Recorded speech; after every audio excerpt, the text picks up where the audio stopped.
Yo guys, it's JJ here, and I got a quick message for you guys before the video starts. If I sound a bit off, it's because I've had a long week. It's been my birthday this week as well, so I've been quite busy as well as that with uni, you know, new changes, leveling up in the world. So before I just give you guys a little rundown to why that is that, and on top of that, just thought I'd share with you guys like a cool little birthday gift of mine, you know. TAKEOFF, the vinyl, first ever vinyl of mine. You know, really proud to own this favourite album, tied with my beautiful Dark Twisted Fantasy.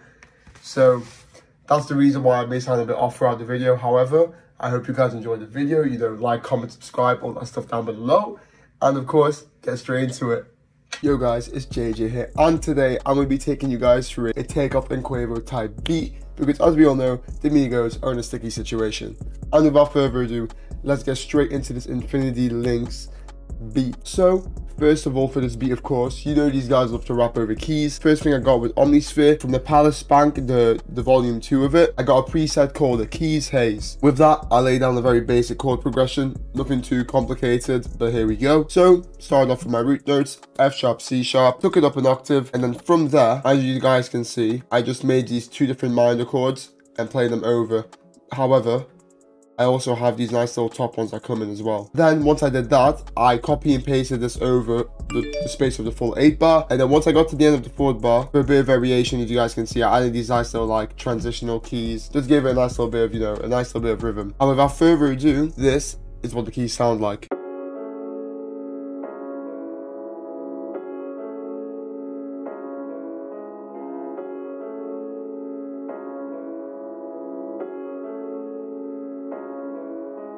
And now time for the effects. I, for some reason, only had an EQ, so I literally just cut off the highs, the lows, and just ducked a few frequencies I wasn't a fan of. Now on top of that, I just stereo separated this around 25%. And before we go into the next sound, as you can obviously see by this pattern right here, it's not too complex, it's quite simple, quite nice, but it sounds really good. And it's good sound selection because clearly all I need was an EQ. So without further ado, on to the next sound. Up next, we got ourselves Omnisphere once again. However, I decided to use the Lotus flute because, you know, QUAVO, Offset, they love to rap over stuff with flutes. So I was like, let me just whack it in there. And as you guys can see, this is the pattern I came up with. Very simple, repetitive, only a bit of variation, I'd say, which comes around the very last part of the 4-bar loops. And when I came up with this, I used the triplets. So I used 1/6 beat, as you guys can see, to get this nice little triplet kind of thing going, and I also use that to get these nice switching notes. They're like a nice little humanization to it. I don't really know how to describe it, but I think you guys get what I mean. And on top of all that, I clicked Alt R to randomize the velocities, make it sound more human. So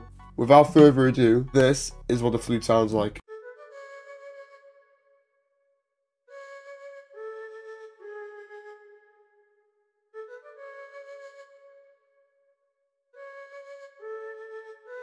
And there you have it. And as you hear what I'm trying to say when it comes to these little notes, putting them in makes such a huge difference because it just sounds like it's like a natural human just trying to play the instrument. So take that on board as you will, but let's get to the effects. As for effects, all I did was whack on an EQ, cutting off all the lows, and I just ducked a few of the highs and some frequencies I wasn't a fan of. And then on top of all of that, I added a very huge amount of reverb because I liked it spaced out. The flute sounded dope, so I was like, let me just do that. And on top of it all, I just added a stereo separation to 58%, stereo width. It just allows the sound to be nice in the mix, and that's why I did that. Next up, we got ourselves a synth bass, and I use a bass from Analog Lab 5 because it's goated. It really is goated, so get yourself on that right now. And as for the bass, I used a preset called Source, and if I'm not wrong, I think it was from the Artillery Bank. And as you guys can see, it's a very simple pattern. I'm just following the root notes of the original key melody, and that's all it really is. Without further ado, this is what the bass sounds like.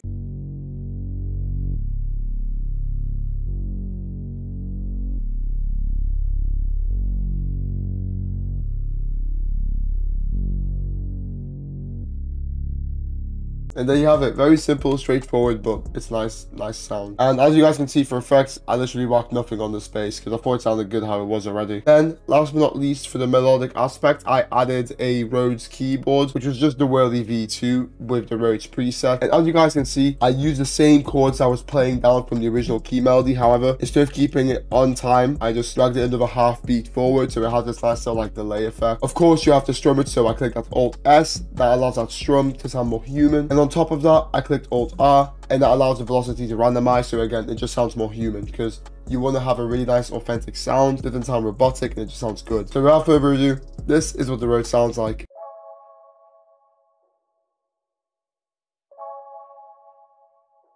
And there you have it. As for effects, we've got quite a few things, as you can see. But first of all, we got ourselves a nice little EQ, cutting off a lot of unwanted frequencies. Next up, we got ourselves RC20. It's acting up a bit right now, but I can guarantee you it was the Vinyl 2 preset. And on top of that, I added the chorus. I used these settings on a delay, just so it gives it a nice little bit of character, you know, bouncing back and forth, you know. Just sounded good. And then I also added a heavy amount of reverb, just so it can be really far ducked back in the mix. That's how I like this Rhodes. That's how QUAVO and Offset likes their Rhodes as well. When you hear the stuff, they use a lot of keys. You'll hear the Rhodes played quite a bit. You'll hear these flutes. There's all these different instruments that they love to use, but obviously do it in your own way, in your own style, your own flair. So that's what I did. And then on top of that, I literally stereo separated this to the max because I wanted this far back in the mix. It was a nice little bit of ear candy, so that's what I did. And then last but not least, I got myself a nice little perk loop to play. I thought it sounded good with the sample, just gives it a bit more character. Sounds like it's a bit more vintage, so that's what I did. And with this perk loop, what I did was I added an EQ to cut off a lot of different frequencies, so it sounds like it's a really, really far back thing. I added a heavy amount of reverb as well, and then I stereo separated this around 84%, just so it's nice back in the mix. It's not too loud, it's a bit subtle. And now without further ado, here we have the full sample.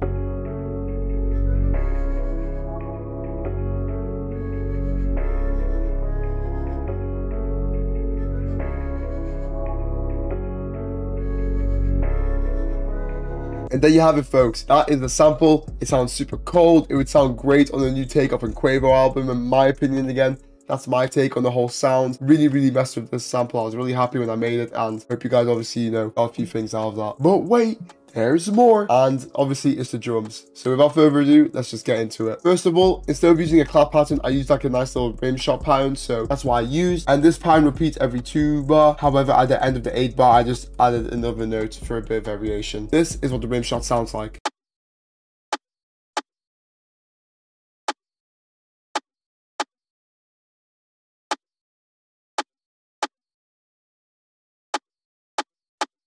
Bada bing, bada boom, and that's the simple pattern for you. And next up, we got ourselves an open hat pattern, which repeats every 4 bar. It's pretty much the 2 bar repeated over, except at the 4 bar part of the 2 bar repeat, I kind of just remove this one note and let this one play throughout the whole thing. This is what the open hat pattern sounds like.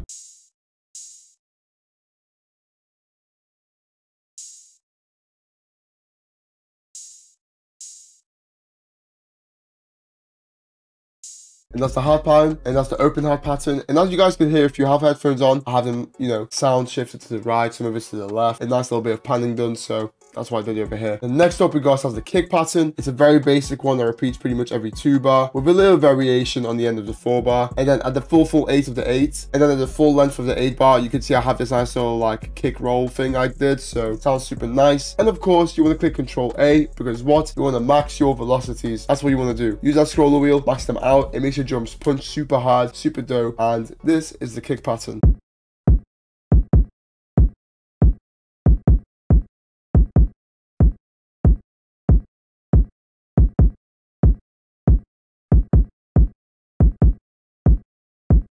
And there you have it. Now you guys can hear from this real quick, I used a kind of vintage kick, just give it a bit more of that like nice retro 80s vibe, you know, with all them samples that Migos use or the loops that they use. And real quick, obviously as you guys can hear by his kick, it's kind of vintage. It's kind of like that whole QUAVO TAKEOFF style, you know what I'm saying? Like when you hear their tunes, they're using all of these nice like retro sounds, like it's feeling like a bit of a modern spin. So I thought let me use like an old kick but with a modern trap beat. Now next up we got this hi-hat pattern, and it may look complex because it kind of is, but also it's very straightforward when you get your head wrapped around it. Let me show you how I did it. First of all, it's a literal repeat of a 4 bar, and on top of that, it was just a simple 2-step. As you guys can see from here, all I did was just take these notes down for a bit of variation, and then I added a nice little roll. From here, this I used the 1/4 step tool, placed down all the notes from that hi-hat all the way to here, played with the velocity, just so it sounds nicer, has a nice little ring. And then on top of that as well, it's really, really good to play notes on top of already playing notes for your hi-hat. It gives a nice little bit of a bounce, so that's what I did here. And on top of that, I added a nice little roll, very similar to this, except the notes are actually cascading downwards. And then this is just a few rolls I played back to back to back with just a change in pitch. And then just repeats again for another 4 bar. Again, it may be a lot to take in, you can rewind, see that again, but genuinely, the more you do this, the more it's easier to come up with these hi-hat patterns, and you have more fun with it. So this is what the hi-hat pattern sounds like.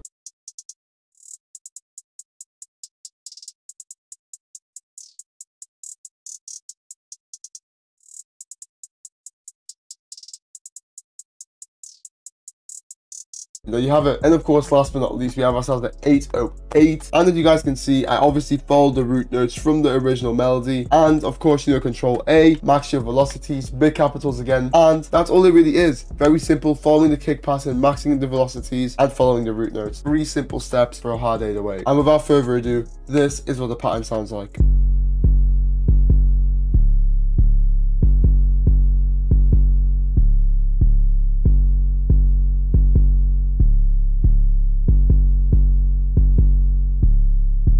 And there you have it. And now without further ado, this is what the full drum pattern sounds like.